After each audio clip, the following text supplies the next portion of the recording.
Hello viewers, poppy ওয়ার্ল্ডে আপনাদের সবাইকে স্বাগতম জানাচ্ছি। আশা করছি সবাই ভালো আছেন। আজকে নিরামিষ একটি রেসিপি শেয়ার করব আপনাদের সাথে। আজকে আমরা নিরামিষ রেসিপিটি রান্না করব ঝিঙ্গে, আলু আর ডালের বড়ি দিয়ে। খুবই সুস্বাদু এই নিরামিষ আইটেমটি এই গরমে খেতে খুবই ভালো লাগবে এবং অল্প সময়ে এই আইটেমটি রান্না করা যায়। তো চলুন আজকের আমরা এই নিরামিষ আইটেমটি কিভাবে রান্না করছি, কি কি ইনগ্রেডিয়েন্টস নিয়েছি সেটা এক ঝলক একটু দেখে নেই। ডালের বড়ি তৈরি করার জন্য ডালগুলো এই যে খুব সুন্দর করে ধুয়ে রেখেছিলাম 2 থেকে আড়াই ঘন্টার মতো। আর সুন্দর সুন্দর ঝিঙ্গেগুলো নিয়েছি। ঝিঙ্গেগুলো খুবই ফ্রেশ, মাত্র মনে হয় গাছ থেকে পেরেছে এরকম। ডালের বড়িটা তৈরি করার জন্য ডালের মধ্যে আমি অ্যাড করে দিলাম কাঁচামরিচ, আদা। তো এগুলো সবগুলো আমি শিলপাটায় খুব সুন্দর করে বেটে নিয়েছি। দেখুন কতটা সুন্দর দেখাচ্ছে। ব্লেন্ডারে ব্লেন্ড করতে পারতাম, বাট আমার কাছে মনে হয় যে বেটে মশলাগুলো খাওয়াটাই ভালো। ঝিঙ্গে আর আলু কেটে নিয়েছি। তো ডালের বড়ি তৈরি করার জন্য ডাল বাটার মধ্যে হলুদের গুঁড়া, মরিচের গুঁড়া, স্বাদ মতো একটু লবণ দিয়ে তারপর মেখে নিচ্ছি। কালো জিরে দিয়ে দিলাম। এখন কালো জিরেটার ফ্লেভারটা এবং কামড়ে কামড়ে পড়বে, সেটার স্বাদ অন্যরকম লাগবে। তো ভালো করে মেখে নিয়েছি। মেখে নিয়ে এখন আমরা ডালগুলো খুব সুন্দর করে বেজে বড়া তৈরি করে নেব। এই যে খুব সুন্দর করে আমি ছোট ছোট সাইজের বড়া তৈরি করে নিয়েছি। চুলাতে একটা কড়াই বসানো ছিল, গরম তেলে ছোট ছোট করে আমি বড়াগুলো দিয়ে দিচ্ছি। দুপুরবেলা খাবার আইটেমের মধ্যে নিরামিষ এই আইটেমটি রাখলে সত্যি অনেক ভালো লাগবে এই গরমের সময়ের জন্য। ডালের বড়াগুলো খুব সুন্দর করে আমি একটা পাশ ভেজে নিয়ে উল্টে দেব। কিছুটা সময় আমি একটু ভেজে নেব, জাস্ট একটা পাশ হয়ে আসা আগ পর্যন্ত। প্রচণ্ড রৌদ্র বাহিরে, গাছগুলো কেমন যেন একটু হয়ে গেছে। তো বড়াগুলো আমি খুব সুন্দর করে ভেজে নিচ্ছি। একটা পাশ দেখুন কতটা সুন্দর হয়েছে। তো উল্টে পাল্টে তারপর আমি বড়াগুলো এই যে ভেজে নিয়েছি। যেহেতু ঝোল আইটেমের মধ্যে দেব, এতটা কড়া করে আমি বড়াগুলো ভাজবো না, একটু হালকা হালকা রাখবো। এই যে দেখুন ঠিক এরকম হয়েছে আর কি।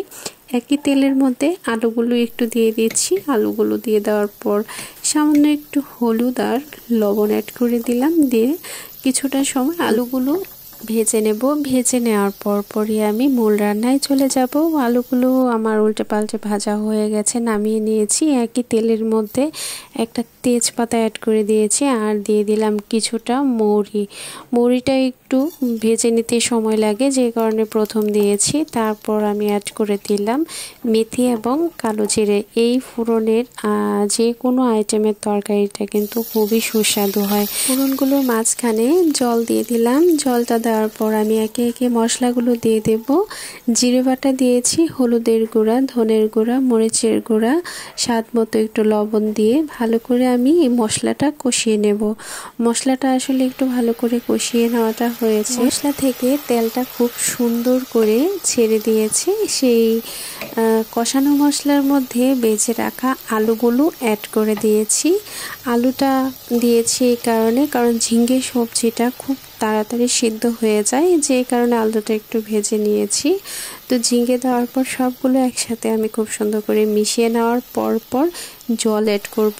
ঝিঙ্গে সবজিটা থেকে একটু জল বের হয়, যে কারণে জলের পরিমাণটা একটু কম দেব। তো আমার মশলাগুলো মেশানো হয়ে গেছে। এই পর্যায়ে আমি এই যে জল দিয়ে দিচ্ছি। জলটা আমি যেহেতু ডালের বড়ি দেব, তো এটা পরিমাণ অনুযায়ী আসলে আমি জলটা অ্যাড করে দিয়েছি। সিদ্ধ হওয়ার আগ পর্যন্ত একটু অপেক্ষা করছি।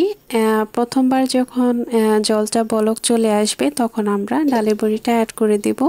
এই পর্যায়ে ঢাকনিটা অ্যাড করে দিচ্ছি। ঢাকনিটা দিয়ে ঢেকে রাখার পর আমরা একটু অপেক্ষা করব। বাহিরের প্রাকৃতিক দৃশ্যগুলো এত সুন্দর হয়, আপনাদের সাথে একটু শেয়ার করলাম। তো ঢাকনিটা তুলে নিয়েছি। আমার ঝিঙ্গে আলু একটু সিদ্ধ হয়ে গেছে। এই পর্যায়ে আমি ডালের বড়িটা অ্যাড করে দেব। ডালের বড়িটা দেওয়ার পর এই যে আজকের রেসিপির মজাদার এই আইটেমটির মূল আইটেমটা পড়ে গেল এটাতে, ডালের বড়ি। আর অ্যাড করে দিলাম কিছুটা কাঁচামরিচের খুব সুন্দর গন্ধ এবং ঝালটা খুব সুন্দরভাবে এই রেসিপিটাতে খুব ভালোভাবে মিশে যাবে।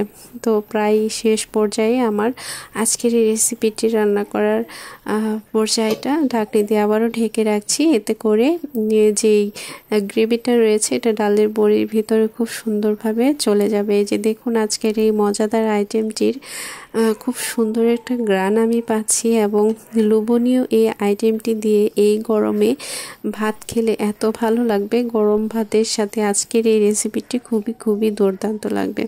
তো আজকের এই আইটেমটি আপনাদের সবার কেমন লেগেছে কমেন্ট করে জানাবেন। আপনাদের সবাইকে অসংখ্য ধন্যবাদ জানাচ্ছি পপিস ওয়ার্ল্ডের সাথে থাকার জন্য, সেই সাথে আরও ধন্যবাদ জানাচ্ছি আজকের রেসিপির এই ভিডিওটির সাথে থাকার জন্য। সবাই অনেক ভালো থাকুন, ধন্যবাদ।